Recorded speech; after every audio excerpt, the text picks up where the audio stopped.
Wow, what a performance by the five-car Kyle Larson and his Hendrick Motorsports team. Today I'm going to review and go over today's NASCAR Cup Series race at the Charlotte Motor Speedway, or you can also call it the Coca-Cola 600. I'm going to review and go over it. There's a lot to talk about here, so let's get started. Ryan Priest, and you're watching William Blackwell on YouTube. Prior to the green flag for today's Coca-Cola 600, there were a lot of storylines, and they all came from Saturday morning qualifying session. Yesterday, NASCAR had legit qualifying for the third time this season. If things were to go as planned, this would have been the fourth, but Bristol fell through because of rain. But they had the Daytona 500. Alex Bowman got the pole there. And then he fast forwarded to the Dakota or Circuit of Americas, and we saw Tyler Reddick getting the pole and just edging out Kyle Larson. But Kyle Larson wasn't having much more of that, and he decided Saturday morning that he was going to get the pole, and he did, and it wasn't given to him. He had to put a really fast lap down. He outdid his teammates and Ricky Stenhouse Jr. But when the race started, him and Stenhouse brought the field to the green flag, and Larson did not look back. And he was really fast. He opened up a big gap between him and second place, usually with Chase Elliott throughout the night. But early on in stage one, we saw a big heartbreak for Alva Florida's Ross Chastain. Ross Chastain had an issue.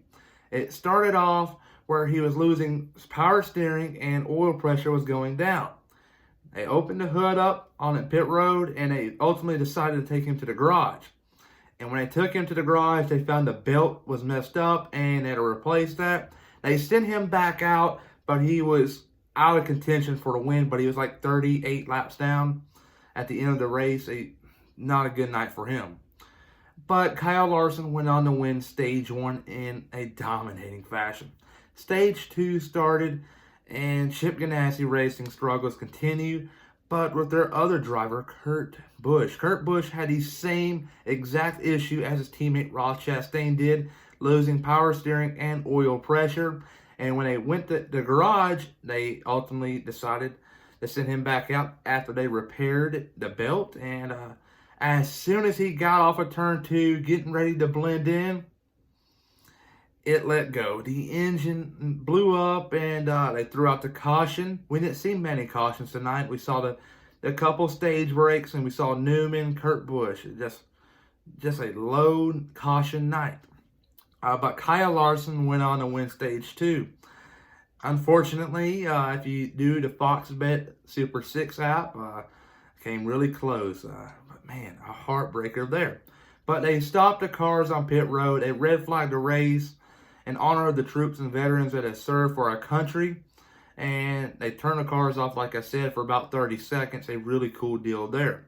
But they fired it back up, and Kyle Larson in stage three did not look back. It was caution-free, if I'm not mistaken.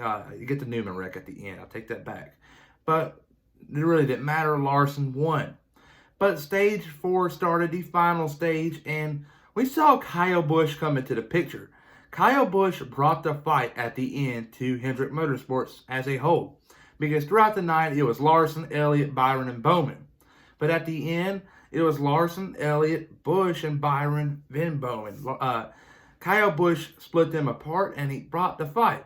Not like the Stewart-Haas driver Kevin Harvick or Denny Hamlin or Martin Truex Jr., or heck, even all the Penske cars. None of them were able to bring the fight like Kyle Busch did tonight. And Kyle Busch brought it home third, but in my opinion, this was a great finish for him. It might be the best effort out of all drivers tonight besides Kyle Larson.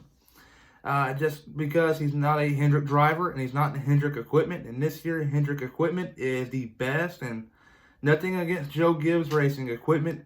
It's just not on the Hendrick level. And for Kyle Busch to bring it home third, that is a big win for him and that organization.